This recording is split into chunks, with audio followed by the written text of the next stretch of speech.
Howdy, and welcome to my presentation over an appraisal system I would implement at my school as an administrator. In the following slide, I will explain how my appraisal system works. My appraisal system is made up of 4 areas: 1. Understanding students, 2. Goals, standards, and objectives, 3. Balance of direct and indirect instruction, and 4. Assessing learners. I believe these areas cover what every teacher should be observed on. As a first-year first grade teacher, my appraisal system reflects what I would like feedback on as I am continuously observed by my principal. The system follows a 5-point rubric for each area of appraisal. The scale is 1 point to 5 points for each area of appraisal. After teachers have been appraised in each area, the scores in each area will be added together, and that total will determine whether the teacher needs improvement, is proficient but must improve, or the teacher is proficient. I will discuss the importance of being appraised in each area on the following slides.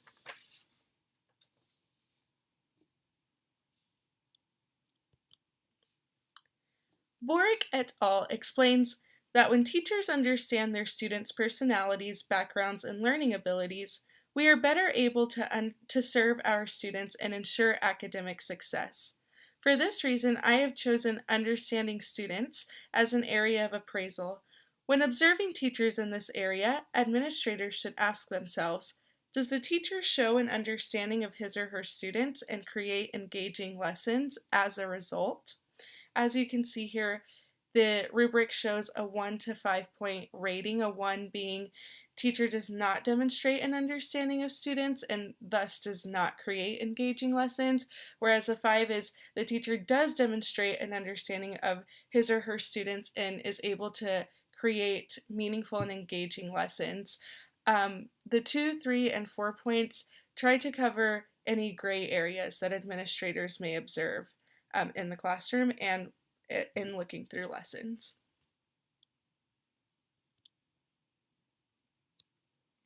As educators, it is our job to possess and demonstrate a clear understanding of the goals, standards, and objectives of our curriculum. It is also our duty to create lessons that are aligned to those goals, standards, and objectives. Therefore, it is important for an administrator to ask his or herself, does the teacher demonstrate a clear understanding of the goals, standards, and objectives of the curriculum, and thus create lessons that are aligned to those goals, standards, and objectives? Again, there is a 1 to 5 point rating for this area of appraisal, with 1 being the lowest and 5 being the greatest.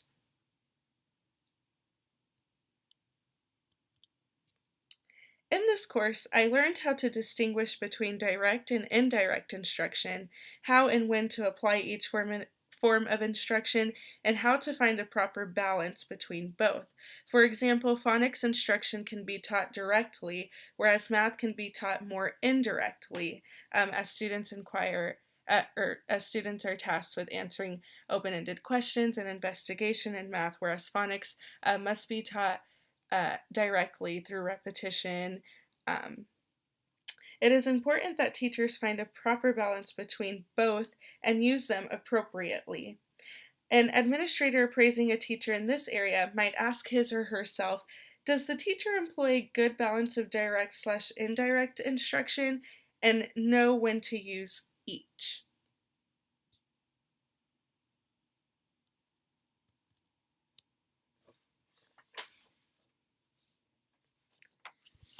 Finally, we have assessing learners. We have heard time and time again that assessment drives instruction, so assessing learners is pertinent to finding out where they are in content learned and whether or not students are receiving what we are teaching. Despite our opinions regarding standardized testing, formative assessments give us some insight into how students will fare on these assessments.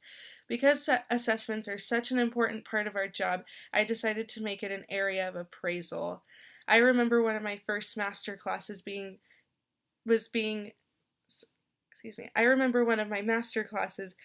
about creating assessments that were valid and appropriate for our students. Therefore, an administrator appraising this area should ask his or herself? Does the teacher assess standard students according to the content and objectives taught? And does the teacher use the appropriate assessment for the content taught? For example, if we are perhaps doing a place value assessment on our students, we might make it performance based and have them build numbers using math manipulatives, like the hundreds block, the tens, rods, and ones, when we are assessing their ability to tell place value. Whereas a reading or a comprehension exam might be students reading a passage and then answering a few questions at the end, which is more paper-based.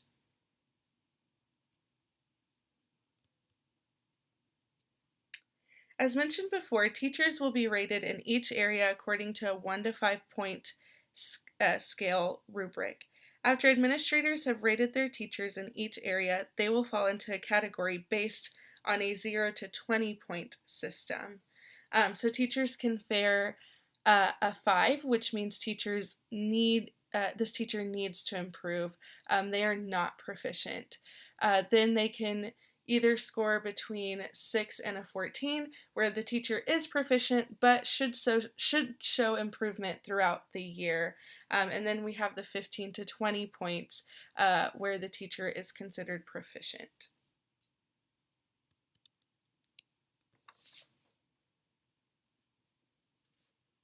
So as administrators appraise, they are encouraged to take notes on what the teacher does well and where they can improve. A teacher that scores in this range should refer back to the administrator's notes about the observation, and they must have a sit-down meeting with the administrator for accountability purposes. The teacher should also be observed more frequently so that the administrator can note progress throughout the year. In the 6 to 14 rating, the teacher is considered proficient, but can also show improvement. So a teacher who falls in this range should also refer back to observation notes and perhaps use video recording to reflect on things done well in lessons and things to improve on considering the areas of appraisal. Another follow-up I would give to a teacher in the 6 to 14 rating would be not necessarily having a sit-down meeting with the administrator, but they should probably seek some support from colleagues, either within their grade level or outside their grade level. I know I personally collaborate a lot with the second and third grade teachers at my school. They give me feedback on my lessons and kind of help me figure out what I'm doing well and what I can improve on. So finally, we have the 15 to 20 point rating where the teacher is considered proficient. So a teacher in this range demonstrates proficiency in the areas of appraisal. And while this teacher is proficient, it is recommended that he or she still look for ways to improve. I know that every teacher is continuously perfecting their teaching craft, and this teacher should also be doing the same. So finally, I have some closing remarks about my appraisal system. While this appraisal system attempts to appraise all areas of teaching, it is subjective and based on what I would like to be appraised on as a first-year teacher. So that's one of the weaknesses, I believe, of my appraisal system. It's really made with my biases and what I would like to be observed on. So I guess it's very personal. And so the strengths, however, are that it's easy to use. I made this appraisal system with that intention of keeping it simple while also providing teachers with next steps. I remember working at a school last year where they gave us the rubric and how we could advance, what we would be observed on, but there was no follow-up to any of the ratings. It was mostly like, if you got this rating, you're proficient. If you got this rating, you're not proficient, which is just like a lot of other rating systems out there. But mine gives next steps and gives teachers tips for how to improve. So that's all. I hope that you enjoyed my presentation. Thanks. Thanks. Bye-bye.